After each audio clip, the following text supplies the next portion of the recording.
Assalamualaikum warahmatullahi wabarakatuh. Salam guru penggerak, tergerak, bergerak, menggerakkan. Kami calon guru penggerak angkatan 8, kelas 0809, kelompok 2, Kabupaten Mandailing Natal, Provinsi Sumatera Utara, akan membawakan presentasi ruang kolaborasi modul 1.2.A.5 tentang nilai dan peran guru penggerak. Perkenalkan kelompok kami. Yang pertama, saya sendiri Lili Muklisah dari SMP Negeri 1 Lembah Sorik Marapi. Yang kedua ada Pak Rustam Effendi dari SD Negeri 322 Sinunukan. Yang ketiga ada Pak Adis dari SMP Negeri 1 Panyabungan Timur. Dan keempat ada Ibu Hotridawati dari SMA Negeri 1 Nagajuang. Kami didampingi oleh fasilitator hebat kami, Bapak Muhammad Samsul Arifin, dan pengajar praktik kami, Ibu Irma Suryani, SPD. Berikut ini adalah uraian tugas modul ruang kolaborasi, yaitu bagaimana saya berkontribusi dalam merancang satu kegiatan yang sesuai dengan satu peran guru penggerak dalam upaya mengkolaborasikan kekuatan nilai yang telah dimiliki. Menurut kami, tugas guru penggerak adalah mewujudkan profil pelajar Pancasila dan sebagai agen perubahan dalam dunia pendidikan. Oleh karena itu, guru penggerak harus memahami dan menjiwai nilai-nilai dan peran guru penggerak. Nilai-nilai guru penggerak ada 5. Yang pertama, berpihak pada murid. Kedua, kolaboratif. Yang ketiga, inovatif. Yang keempat, mandiri. Dan kelima, reflektif. Sedangkan peran guru penggerak, yang pertama adalah menjadi pemimpin pembelajaran. Yang kedua, menjadi coach bagi guru lain. Yang ketiga, mendorong kolaborasi. Yang keempat, mewujudkan kepemimpinan murid.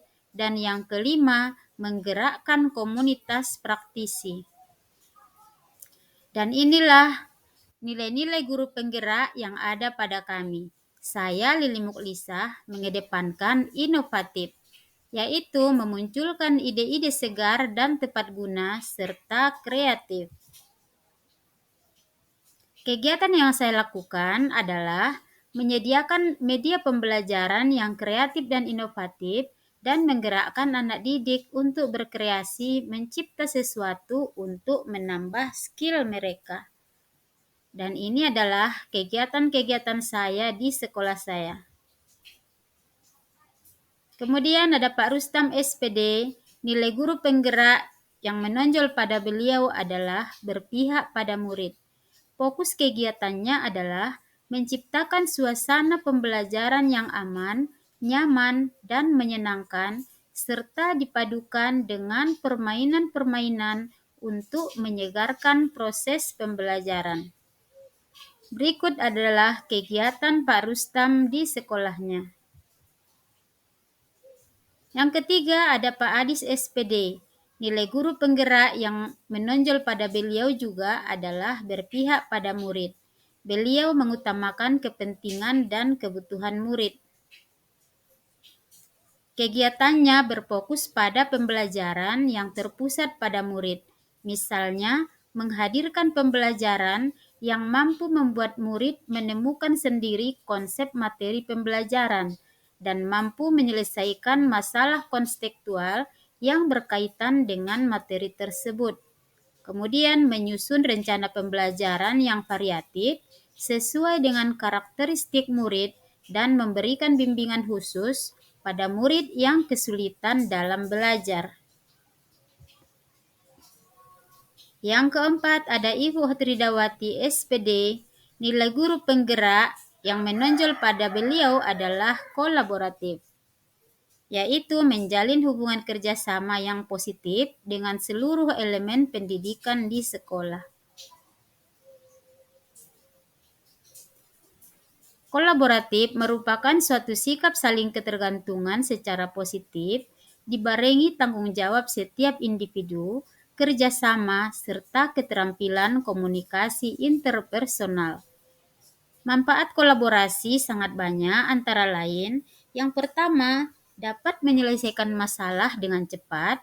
Yang kedua, lebih mengenal satu sama lain. Yang ketiga, dengan kolaboratif, kita saling belajar satu sama lain. Yang keempat, dapat meningkatkan produktivitas kerja. Dan yang kelima adalah dapat menciptakan suasana tempat kerja yang kondusif. Dan ini adalah kegiatan kolaborasi Ibu Odridawati beserta anak didiknya.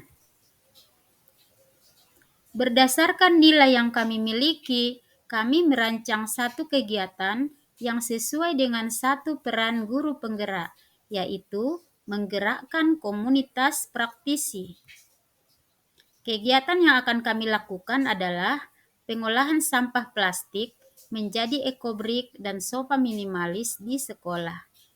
Nilai guru penggerak yang muncul dalam kegiatan ini adalah yang pertama berpihak pada murid, yang kedua inovatif, yang ketiga mandiri, dan keempat kolaboratif.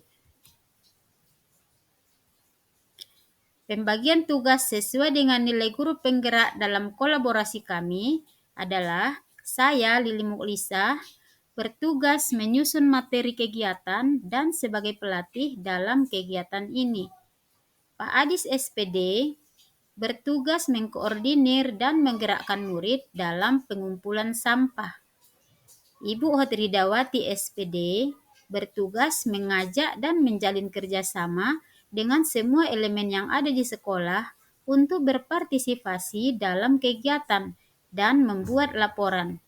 Dan Pak Rustam Effendi SPD mengkoordinasi dan menggerakkan murid di dalam pembuatan ekobrik dan sofa.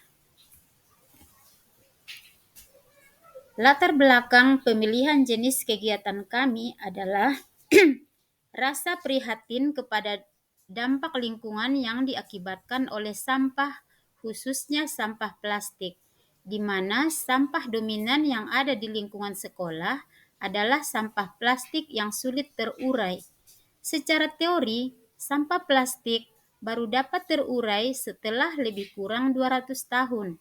Oleh karena itu, kami berusaha menanggulangi masalah sampah dengan cara yang aman dan seramah mungkin pada lingkungan, dan juga memiliki manfaat dengan menjadikan sampah plastik menjadi benda yang berdaya guna seperti ekobrik.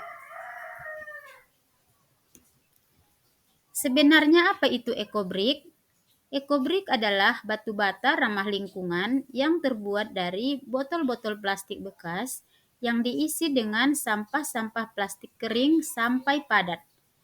Ekobrik pertama kali dicetuskan oleh seniman asal Kanada bernama Russell Meyer dan istrinya Ani Himawati yang berasal dari Indonesia. Banyak manfaat yang dapat diperoleh dari pemanfaatan ekobrik, antara lain dapat menanggulangi masalah sampah plastik secara efisien, aman, dan ramah lingkungan. Yang kedua, dapat membuat blok bangunan seperti tembok dan dinding bangunan. Yang ketiga, dapat dijadikan furniture seperti kursi dan meja, baik untuk dalam ruangan maupun luar ruangan. Dan masih banyak manfaat yang lainnya. Berikut cara membuat ekobrik sampai menjadi sofa minimalis.